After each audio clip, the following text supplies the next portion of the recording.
Richmond defeated by the umpires. Welcome back to my Richmond recap series where every round I go and talk about how my team, the Richmond Football Club, the Richmond Tigers, did. Now, round 7, what a round. Anzac week. We were playing on Wednesday night. I went to the game, fantastic. Pre-game, awesome. First half happens, and I mean, just boring football. Super boring. I love my team, but fucking hell, two very defensively astute teams. Melbourne known for being very defensively set up, made lever and shit. And Richmond as well. Despite the injuries, we still have Loston, we still have Broad, we still have some top defenders down there. Grimes as well had come back. So I sort of knew beforehand that it would be a low-scoring game, but I didn't realise how bad it would be. I mean, the score at halftime was 24-23. That's like absolutely horrible.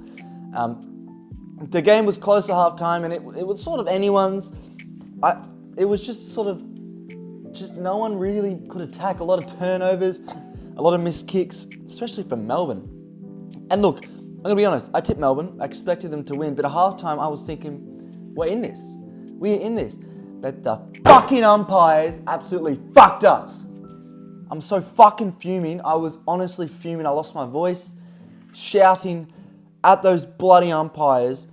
Whoever's wearing number 8 that game as an umpire was so useless. I mean, let's get straight to those statistics. I'll get it up in a second, JDs and Lemon. I'm pretty sure 12-24 free kicks. 12-24, they had double our free kick count. And it was the worst umpiring match I've seen for a long time. Something dodgy's going on there. Simon Goodwin, someone's paying the umpires from Melbourne because that was deplorable. Some of the worst decisions I've ever seen. Clear bias. I mean, there were decisions that Richmond got put against them that Melbourne could do willy-nilly. It was honestly ridiculous. And I'm not blaming that for the loss. I mean, we were inaccurate. 42-85, we got dominated by 43 points. But 5 goals, 12. 5 goals, fucking 12. Just not good enough. And we had so many opportunities in that first half, sorry. I'm wondering if I can get the inside 50s. 50-50. Are you fucking serious? We had the same amount of inside 50s for the whole game, and yet they over doubled our score. We are not efficient enough up forward, and I love my team, but we are just not good enough up forward. Hopper got injured. Fuck's sake, when he went off injured, I was honestly ready to put on the jumper and run out, because we are that low on players. It's fucking ridiculous. Anyway, it was a scrappy game. It was, I think Gawn honestly dominated us. That Turner bloke, how we kicked 3 goals for Melbourne as well. Whatever. Lafau, Celts, another forward line player who just is not good enough, but I thought he battled really well. Maurice Rioli, I thought he was probably one of our best players. He was exciting, lively, he was electric, he was phenomenal. And Richmond fans have known this. Dimmer sometimes wouldn't play him, but I feel like Rioli always puts in an effort. Daniel as well, Daniel Rioli. But Maurice Rioli Jr., absolutely phenomenal player. And I'm really excited to see what he can build into because, you know, for a long time at Richmond, 2017 onwards, that small forward position was really hard to break into. I mean, we had Castagna, Butler, Higgins came along, Dan Rioli started up in that small forward role. We had Stengel at a point. We've had a lot of small forwards, but I feel like this is the first time since, you know, Butler left and that Mosquito fleet diminished that I've really felt like we've got some small forwards coming back. He was the only multiple goal kicker for Richmond. Lafau, Martin, Bolton got 1 each. And yeah, like I said, Turner got 3 goals for Melbourne, which is just not good enough. Thompson Dowell, he also had a really good game. I thought he still doesn't impact enough with possessions, but he got a lot of tackles. Good on him. But like I was saying before, it was Max Gawn who killed us. he killed us. He absolutely demolished us. I mean, hit-outs, he had 26, Nank had 15, Naismith had 15. He had 26 hit-outs, he had a goal, 23 touches, 5 clearances, 10 marks, 3 tackles. He dominated, absolutely dominated us. It made us look a right fool. Jake Lever having 26 touches as a defender, we would just bomb it in and he would just intercept mark it. Stephen May as well having 23 touches. Like a lot of the defenders had loads of touches, but we just couldn't break them down. I thought Rioli in the second half was phenomenal, quiet first half. Nankervis did all right, but I was really frustrated with Nank and Naismith because from the first quarter, you knew Max Gawn was their best player. And it's almost like they couldn't do anything about it, which is really frustrating. That I was screaming, get on Gawn, get on fucking Gawn, just fucking man mark him. They didn't man mark him. And that's why Gawn was the BOG. Bolton having an alright game. Nick Vossen, I thought, played a really good game.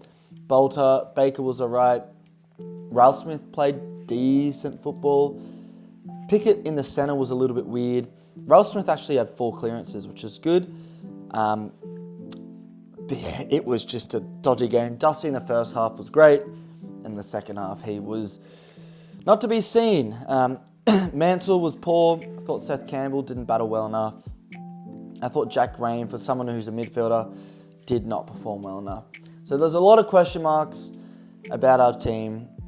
I thought we played really well, but I just think it's the polish we lack. And now that Hopper, who had a great game as well, by the way, Hopper was our BOG until he got injured. Now that we don't have Hopper for next week, what are we meant to do? Injuries after injuries to key players, key positions, and we are just stuck in this cesspool of injuries where one player comes back, another one goes out. Next week, we have got a game that I think is our best chance of winning this season. Although we've already won one, this game is our best chance. We are playing an out-of-form Fremantle at the MCG.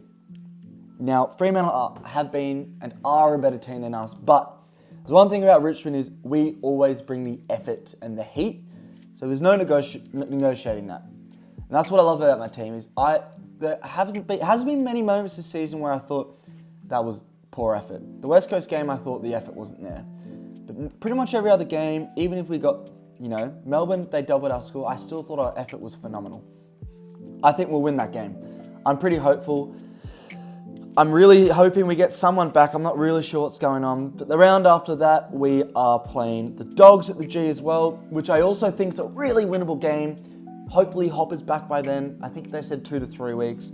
And then we got Brisbane at the Gabba, which will obviously be a loss, you would think. And then we got Dreamtime. So some winnable games coming up. I'm really excited. I've been loving the development of Celts. I've been loving the development of Morris Rioli Jr. I think Adamuze has got some really good talent going through. But, I think Naismith and Nank don't work as two talls. Samson Ryan's been dominating the VFL, so he's still waiting to come back. You can't play all 3 of them. 3 rucks is ridiculous. I love Naismith, but I didn't think he was that good. And I think Samson Ryan is a young player. I'd rather get minutes into my young players. Naismith, thank you, but you're just not young enough to invest time into. That's the Samson Ryan job. I want to see Cumbo back playing AFL. I know he has his defensive problems, but I want to see him back in the AFL. Look, there's loads of things I want to see, but overall, frustrating loss. On the ladder, we find ourselves sitting second last. But at the time of recording, Hawthorn have not played yet. They are playing Sydney, and you would assume they get dominated by Sydney, which would put us above them back to 16th. But I'm not so sure it's going to happen. But right now, we are sitting second last. 1 win from 7. But the game's the game and we move forward. Thank you very much for watching. Follow the TikTok, FTFooty, and I'll be seeing you in another video.